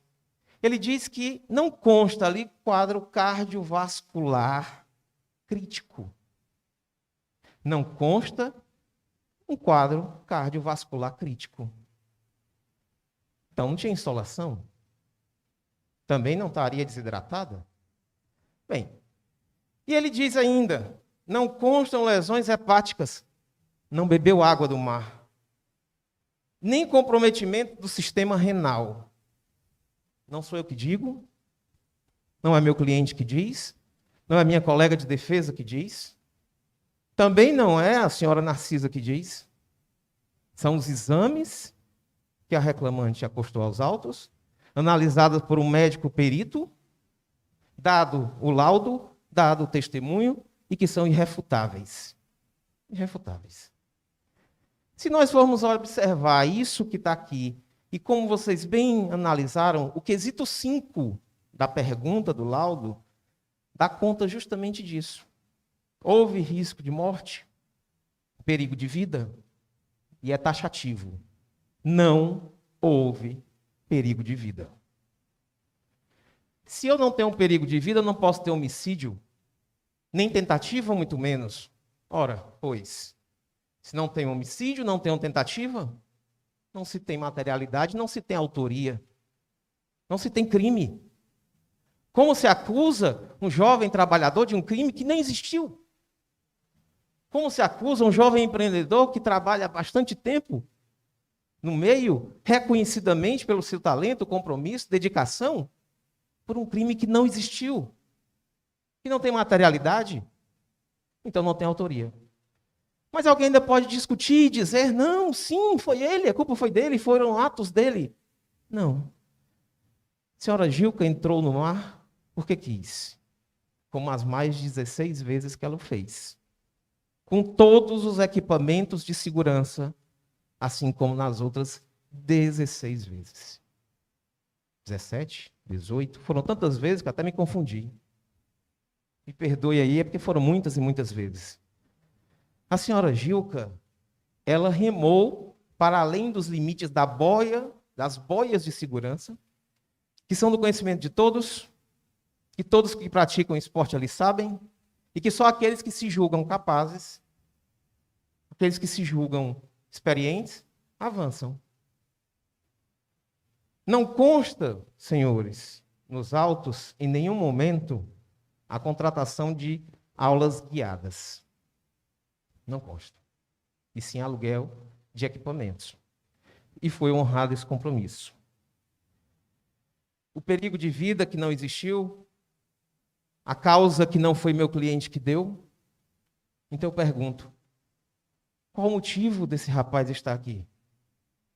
Na literatura, muitas vezes os romances trazem o mote da inveja, do amor, trazem o mote também aí da ganância. A mim, neste momento, parece que a senhora Gilca,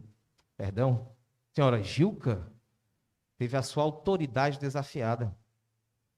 Quando ela regressa para a praia, ainda de posse da prancha, amarrada com o leste na perna, segurando o remo, ela deixa de lado e não aceita a ajuda que meu cliente havia oferecido. Não. Ela espera a amiga, esta amiga também policial, vai ao encontro dela, e as duas, bem, quem estava em perigo de vida, qual seria o pensamento comum? O pensamento... Excelência dispõe de 2 minutos. Pois não, Excelência. O pensamento comum seria, se eu estou em perigo de morte, se eu estou desidratada, com fome, desmaiando, eu tenho que ir ao médico. Não. Ela esperou a amiga foi com ela de volta à caiaqueria. Ao chegar lá, ela pegou as coisas e, a despeito de todo o empenho que o meu cliente fez para tentar resgatá-la, para tentar buscar ajuda, ela foi com a necessidade de impor medo, de ameaçar, de torturar psicologicamente.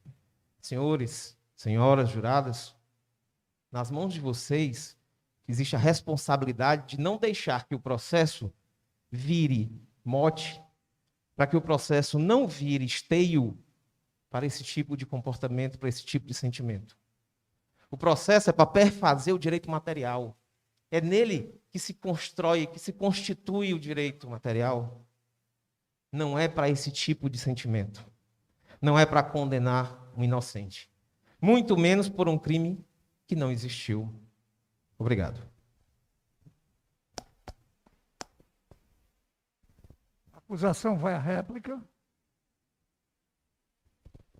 Dispõe de 10 minutos. Boa noite novamente. Vamos nos ater exatamente a toda a defesa que foi alegada agora. Nós temos um instrutor e no próprio ato do júri, o mesmo disse que, em relação às aulas de stand-up, a mesma só havia tido 9 aulas. Ele falou isso hoje. Pode sim que ela tenha feito 17, mas umas foram no caiaque e outra no stand-up. objetos completamente diferentes. O próprio réu aqui disse que era comum que os alunos ultrapassassem os limites impostos pela empresa em relação à segurança do aluno. Isso é normal? Um aluno eles se confiam na experiência para ele chegar e falar, é normal um aluno ultrapassar. Ali estão as boias, indicando exatamente a periculosidade para se ater à segurança do aluno para ele falar que é normal. Diz que ela conhecia o percurso, mas e o percurso que ela passou? De onde ela estava até onde ela parou? Ela conhecia? Ela já havia feito esse percurso de 7 quilômetros? Era normal? Não era. Percurso que o próprio réu disse que ela ultrapassava, ia mais adentro, mas voltava. O percurso da Praia do Náutico até a leste-oeste, mais de 7 quilômetros, ela conhecia aquele percurso? No percurso que a gente conhece, podemos sim tentar resolver de alguma forma, conhece questão de correntes, os ventos daquele momento. No depoimento da testemunha de defesa, ele disse que nas aulas, elas são prosseguidas como? Os alunos, eles remam contra a corrente e voltam a favor dela. Digamos que ela perdeu o controle, como eles mesmos falaram, que ela poderia parar em outra escola devido à corrente, mas ela foi parar em outro local. Ela foi parar em alto mar. Um local que ela não conhecia. Ela não teria risco de vida ali, em alto mar, um local completamente desconhecido, ou ela iria nadar de volta a 3 quilômetros da costa, sabendo que a mesma foi levada de um local ao outro pela própria corrente do mar, né? Nos autos, entregamos aqui o depoimento do réu, onde ele fala que no depoimento a mesma não tinha experiência e que, sim, no dia os ventos estavam fortes. Então, ele trocou informações, chega, bate uma foto, diz que o mar está liso, diz que depois não estava forte, mas no depoimento diz que sim, assim como outro instrutor, fala que a mesma não tem experiência. Os fatos não batem, certo? A gente consegue perceber um desdém por parte do instrutor. Ah, é normal o aluno ultrapassar. Ele vai voltar, ele é experiente. E se não voltar? E se no dia ocorrer um fato superveniente, quem controla a força da natureza? Eu? Vocês? Ele? Ninguém. Ninguém controla. Quem é que vai saber que naquele dia vai ter um vento diferente, a corrente pode levar a pessoa para um local completamente desconhecido? Um local que até mesmo próprios pescadores adentram por questões de necessidade de vida. Depoimentos dos pescadores dizem que eles, nessa época do ano, recebem auxílio do governo para que eles não adentrem no mar para preservar a própria segurança. Ah, mas por que eles entraram? Um deles era gari. Precisa colocar o pão na mesa. Ele vai fazer o quê? Ele vai ao mar, para um local que ele tenta conhecer, tenta, né? Que nem eu falei, pescador sabe das coisas, pescador vive no mar. A vítima conhecia determinado percurso e o resto. Ela está lá, nunca viu aquilo, não vê ninguém na orla, não vê ninguém ali, grita, se desespera, está com remo, tenta remar, tem a corrente. Ela vai ficar remando contra a corrente? Ela vai fazer o quê? Se não fossem os pescadores, ela ia parar aonde? Como que iria acontecer? Né? Ela sabia nadar, ela era atleta. Atleta também cansa. Todo mundo cansa. Todo mundo.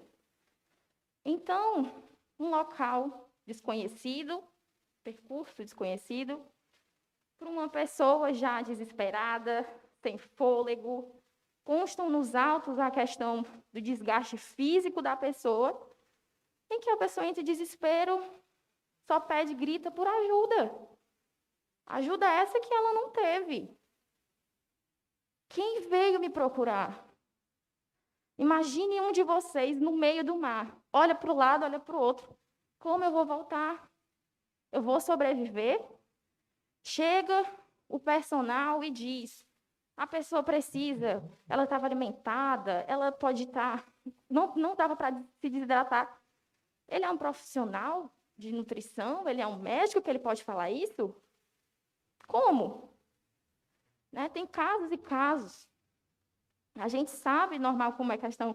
A gente passa 1 hora no sol, a gente já fica morrendo, né? Imagina o desespero da pessoa. A questão aqui é como vamos responsabilizar esses atos? Uma pessoa que saiu do percurso, que conhecia, mas entrou em um completamente desconhecido. Eu vou sobreviver? Uma pessoa que acha normal os alunos experientes ultrapassar limites de segurança, que vê, vou confiar. A questão aqui, tentativa de homicídio com dolo eventual. O que é o dolo eventual?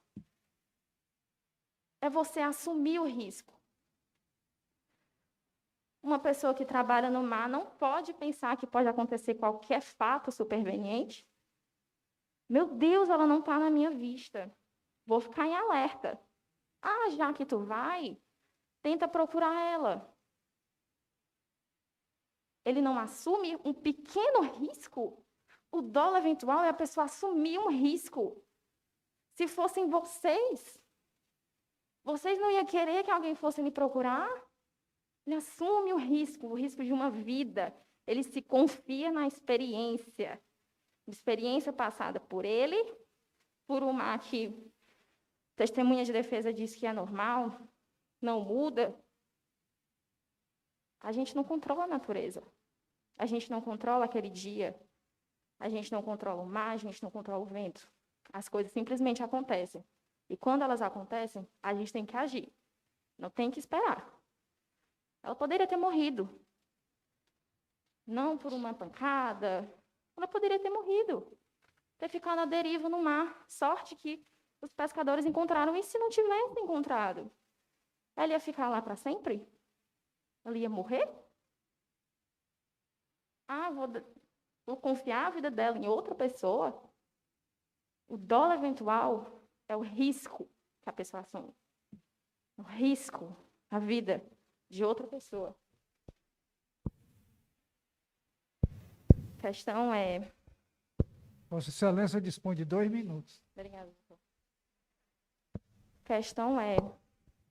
Você falar que ninguém morreu, quem pode dizer que ela não poderia ter sido a primeira?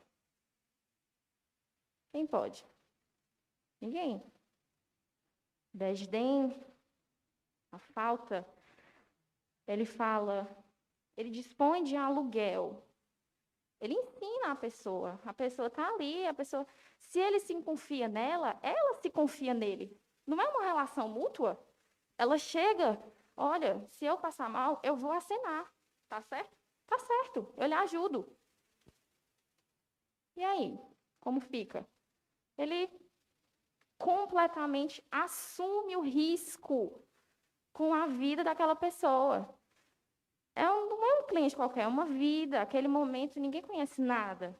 Ele não soube lidar, ela não conhecia, os fatos foram supervenientes. Se não fossem os pescadores, talvez ela não estaria aqui.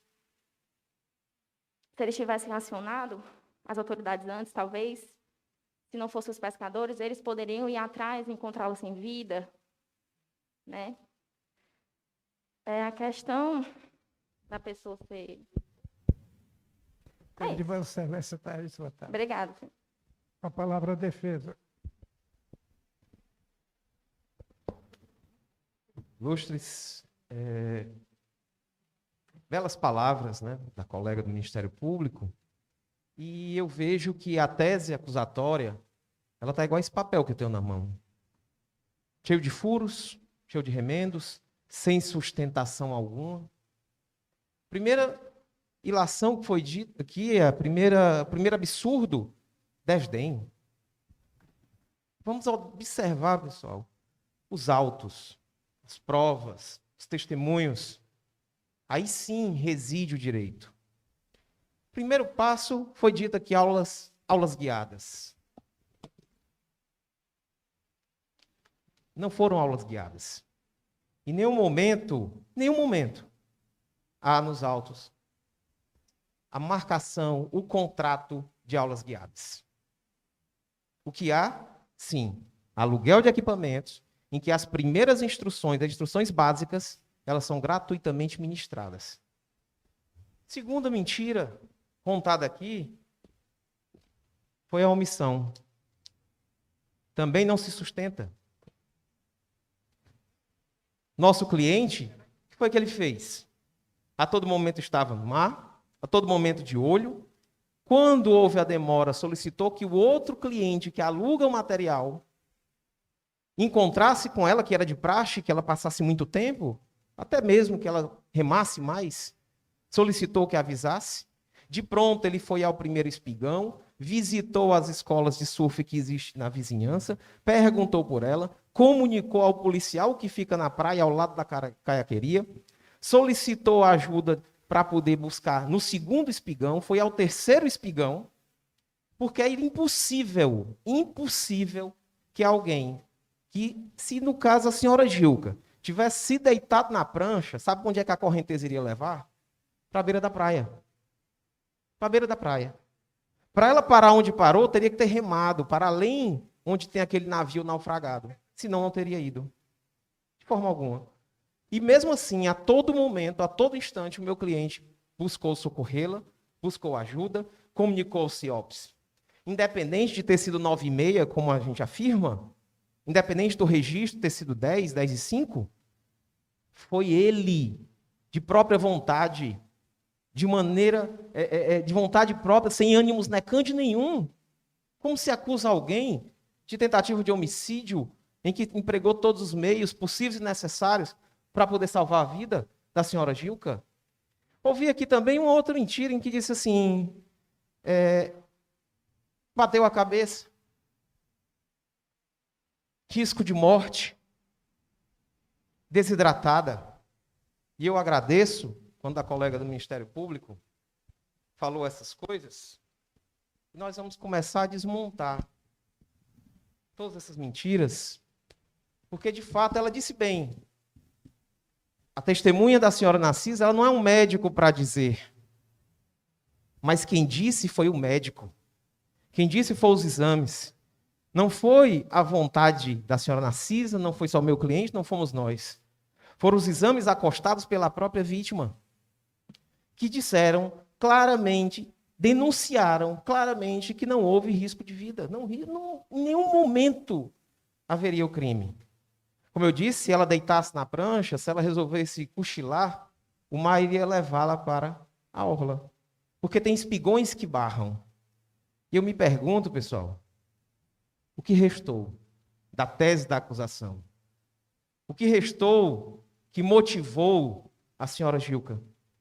Ponha-se no lugar do meu cliente, jovem, trabalhador, esforçado, compromissado, com vários e vários clientes, desempenha sua função, um homem digno, bons precedentes, um homem cheio de princípios, que até então, esse dia, nunca teve sua reputação maculada. Sabe o que sobrou, pessoal? Vingança. O que a senhora Gilca quer é vingança. E eu pergunto aos senhores e às senhoras juradas, é este o tribunal que vai dar voz à vingança? A vingança pessoal, a vendetta? É isso que é a justiça? Se esse tribunal acredita na justiça como nós, defende a justiça e sabe que o direito não é para empregar vingança, deve absolver meu cliente. Não podemos manchar o pano da justiça com a nódoa da vingança. Senão, onde nossa sociedade irá parar? Obrigado.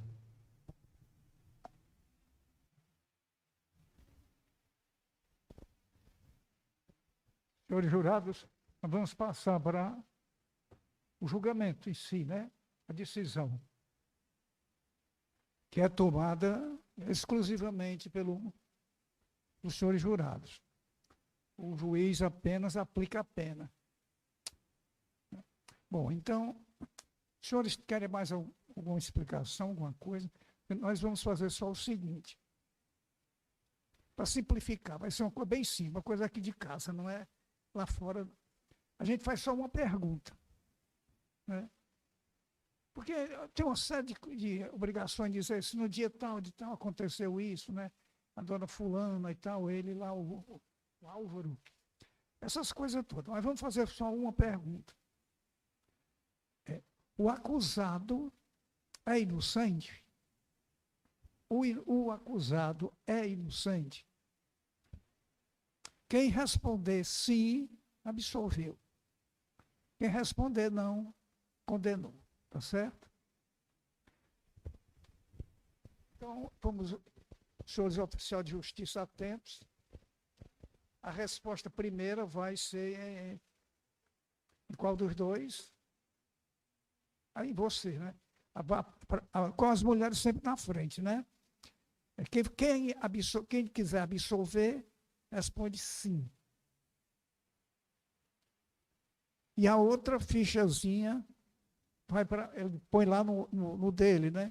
Isso para ficar secreto, absolutamente secreto.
Primeiro voto, sim.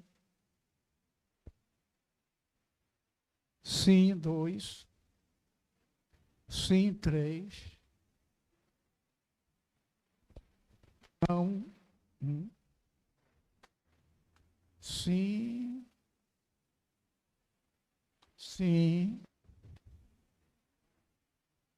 Sim.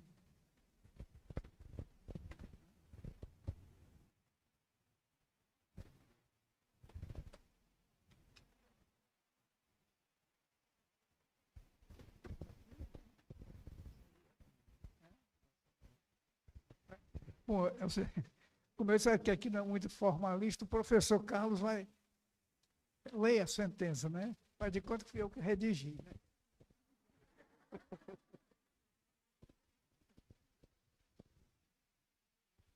Na verdade, assim, quando todos se levantaram, é uma solenidade. Fazer solene. Todos em pé para a sentença do excelentíssimo senhor juiz, de acordo com a decisão do Tribunal do Júri, por 6 votos a 1, o réu foi considerado inocente. Então, motivo pelo qual o absolvo do crime a ele imputado. Está encerrada a sessão.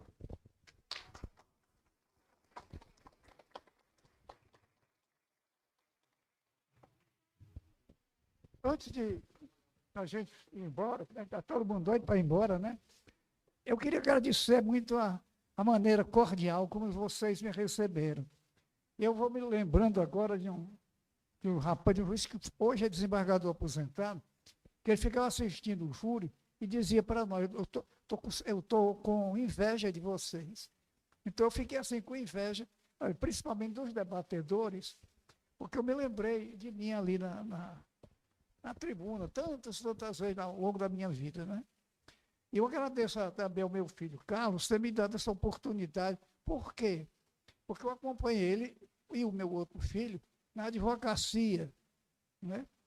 Agora, como professor, que eu exerci desde os 19 anos de idade até 2020, até 2007, um tempo, né, muito grande da minha vida. Nenhum deles teve comigo nesse negócio, né? E ele foi. E eu disse para ele assim, meu filho, se puder ir para o ministério, ser professor, vá. Porque lá na frente, o juiz pode ser juiz e professor, né? O mesmo promotor, mesmo nós, né? Mesmo o defensor público, né? E tantos outros caras. Tem até uma advogada da AGU, e quando passa por mim, para teimar por que o defensor público ganha mais do que um advogado da AGU, né? Aí é engraçado, ela é realmente velhinha, então. Mas quando passa, ela se insulta comigo, é assim. Então isso aqui é uma cachaçinha também, mas muito gostosa. Como toda cachaçinha, né? É muito gostosa. Então, eu estou encantado com tudo aqui, né? Espero ter qualquer oportunidade que precisarem ou quiserem que eu venha aqui, a gente vem, né? Eu venho. A gente pode até pensando assim, contar uma coisa assim de 20 minutos, com ele marcando ali colado, algumas coisas bem interessantes que aconteceram ao longo da minha longa experiência de vida, né? Principalmente de júri, né?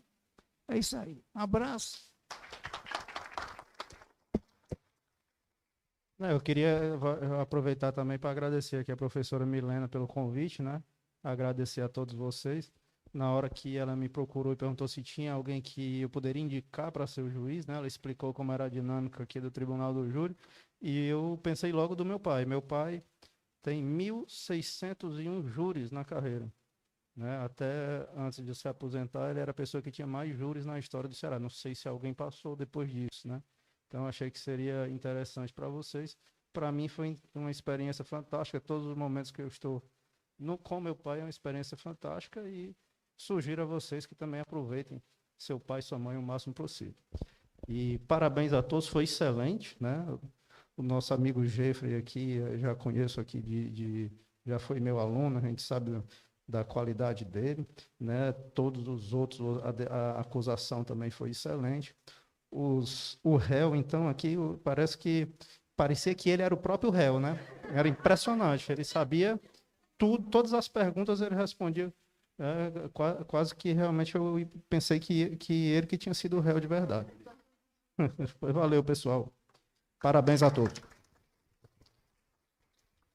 Deixa eu só agradecer novamente ao Dr. Francisco e dar, em nome da nossa instituição, um agrado, um mimo, por o senhor ter brindado com toda a sua experiência. Quando a gente vier fazer um negócio desse aqui, fiquei pensando, eu soube que você era baiana, né? E, olha, a gente faz aqui o nosso pequeno reunião literária, né? Vamos chamar assim, né? Vamos. E depois um trio elétrico. Perfeito. Já sei que o senhor passou por Salvador, a gente tem muito que conversar. Porque o baiano é muito porreta mesmo. Então, fica então, filmado, né, o convite para que o senhor retorne aqui para nos brindar novamente, né, com a sua experiência, que agora descobri que é o Pelé do júri, né? Pessoal, obrigado pela participação de vocês, por ficarem aqui até o final. Eu queria pedir só para o pessoal que participou do júri, para a gente tirar uma foto oficial, né? Para permanecer aqui. Obrigada, boa noite.